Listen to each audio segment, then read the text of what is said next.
Hello നമസ്കാരം, ഞാൻ സജിനി റിജി. സജിനിയുടെ പുതിയൊരു വീഡിയോയിലേക്ക് ഏവർക്കും സ്വാഗതം. നമുക്കെല്ലാവർക്കും വെണ്ടയ്ക്ക എന്ന് പറയുന്നത് വളരെയധികം ഇഷ്ടമുള്ളൊരു കാര്യമല്ലേ.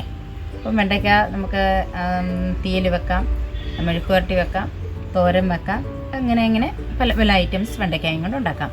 അപ്പോൾ അങ്ങനെയുള്ള വെണ്ടയ്ക്ക പറിച്ചുമെടുക്കാനായിട്ട് പാലുകൊണ്ടുള്ള ഒരു വിദ്യയാണ് നിങ്ങളുമായിട്ടിന്ന് ഷെയർ ചെയ്യാൻ പോകുന്നത്. അപ്പോൾ എങ്ങനെയാണ് ആ വിദ്യ ഉണ്ടാക്കുന്നതെന്ന് നമുക്കൊന്ന് നോക്കാം. അപ്പം വീഡിയോയിലേക്ക്. പാല് ചെടികൾക്കും അതുപോലെ തന്നെ പച്ചക്കറികൾക്കും എങ്ങനെ പ്രയോജനപ്പെടുന്നുവെന്ന് നമുക്കൊന്ന് നോക്കാം. എന്നെങ്കിൽ ഈ പാലാണെങ്കിൽ നമുക്ക് നല്ലൊരു വളമായിട്ടും ഫെർട്ടിലൈസറായിട്ടും നമുക്ക് ഉപയോഗിക്കാം.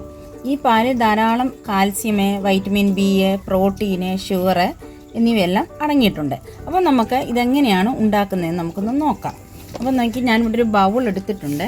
ഈ ബൗളിലേക്ക് ഞാൻ ഒരു ഗ്ലാസ് പാലൊഴിച്ച് കൊടുക്കുകയാണ്.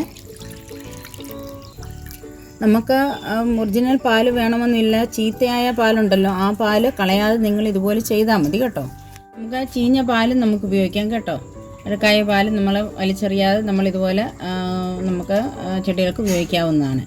അപ്പോൾ നോക്കിയാൽ അതേ അളവിൽ നമ്മൾ പാലെടുത്ത അതേ അളവിൽ അതേ ഗ്ലാസ്സിലാണെങ്കിൽ നമ്മൾ ഒരു ഗ്ലാസ് പച്ചവെള്ളം എടുത്തിട്ടുണ്ട്. ആ പച്ചവെള്ളം കൂടെ നമുക്കിതിനകത്ത് മിക്സ് ചെയ്യാം. 1:1 എന്ന അനുപാതത്തിൽ വേണം നമുക്കിതെടുക്കാനായിട്ട്. അപ്പോൾ നമുക്ക് ഈ പാലെന്ന് പറയുന്നത് ഒരു വളമായിട്ടും പെസ്റ്റിസൈഡായിട്ടും ഉപയോഗിക്കാവുന്ന ഒന്നാണ് കേട്ടോ. സ്പ്രേ ബോട്ടിലേക്ക് നമുക്ക് ഒഴിച്ചു കൊടുക്കാം കേട്ടോ. അപ്പോൾ ഇത് ഒഴിച്ചിട്ടൊന്ന് കാണിക്കാമേ. തന്നെ പാലിൽ ധാരാളം പറഞ്ഞായിരുന്നല്ലോ കാൽസ്യം അടങ്ങിയിട്ടുണ്ടെന്ന്. കാൽസ്യം ആണെങ്കിൽ നമ്മുടെ ചെടികൾക്ക് വളർച്ചയ്ക്കൊക്കെ വളരെയധികം സഹായിക്കുന്ന ഒന്നാണ് കേട്ടോ. അപ്പോൾ നമ്മുടെ ചെടി വെണ്ടയ്ക്ക് ഉണ്ടാകുന്നൊരു മൊസൈക്ക് രോഗമുണ്ട്. അതിനെ നിയന്ത്രിക്കാനും നമുക്ക് പാലുകൊണ്ട് കഴിയുന്നതാണ്. അപ്പോൾ നമുക്കിത് ചെടികളിൽ എങ്ങനെയാണ് സ്പ്രേ ചെയ്ത് കൊടുക്കുന്നതെന്ന് നമുക്കൊന്ന് നോക്കാം.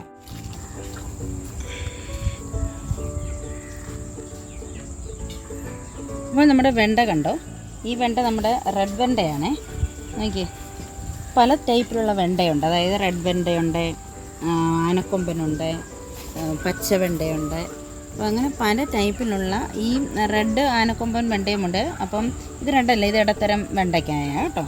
അപ്പം ഇതിനൊക്കെ പൂവൊക്കെ ഇട്ട് വരുന്നതേ ഉള്ളൂ.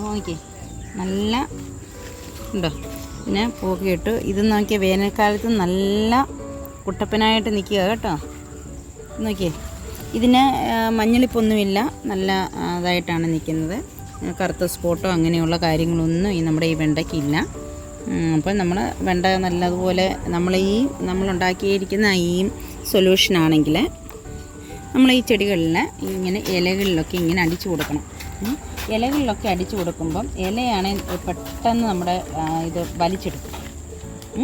വലിച്ചെടുത്ത് നമുക്ക് ചെടികൾക്ക് ആവശ്യമായ കാൽസ്യമെല്ലാം വലിച്ചെടുത്ത് പെട്ടെന്ന് നമുക്ക് ഇത് കായ്ക്കുകയും പൂക്കുകയും ചെയ്യാനായിട്ട് ഒഴിച്ചു കൊടുക്കാവുന്നതാണ്. നമുക്കിത് പെട്ടെന്ന് പൂക്കാൻ തുടക്കും. നമുക്ക് നല്ലതായിട്ടല്ലേ നമ്മുടെ ഈ ചെടികൾ വെണ്ട നിൽക്കുന്നത്. ഇപ്പം പൂക്കളൊക്കെ വന്ന് തുടങ്ങുന്നതേ ഉള്ളൂ. നമുക്കിവിടെ മുട്ടുകളൊക്കെ വന്ന് നിൽക്കുന്നുണ്ട്, ചെറിയ ചെറിയ മുട്ടുകളൊക്കെ. ഇതേ അപ്പം നമുക്ക് ഇത് നല്ലതുപോലെ ഇലകളിൽ അടിച്ചു കൊടുക്കാം.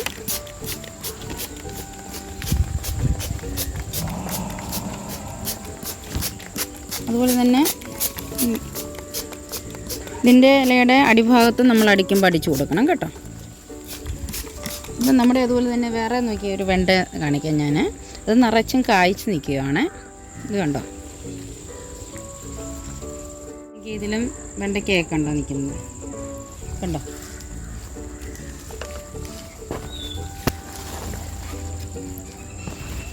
ഇവിടെല്ലാം വെണ്ടയ്ക്കയാണ് നിൽക്കുന്നത്. നല്ലതായിട്ടാണ് നിൽക്കുന്നത് കേട്ടോ. ഇതിനും നമുക്ക് അടിച്ചു കൊടുക്കാം.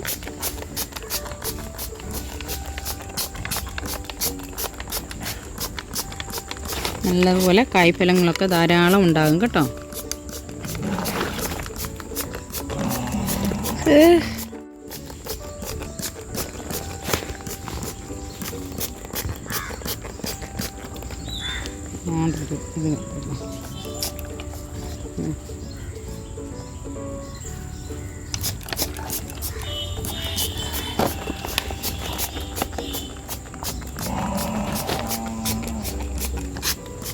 അതുപോലെ നമ്മുടെ പൂച്ചെടികൾക്കും ഇത് വളരെയധികം പ്രയോജനം ചെയ്യും കേട്ടോ.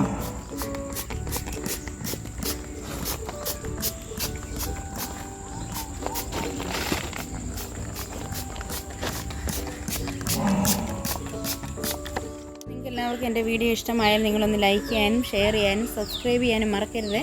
അപ്പോൾ ഒരു പുതിയ വീഡിയോയുമായി വരുന്നിടം വരെ നിങ്ങൾക്ക് എല്ലാവർക്കും നന്ദി.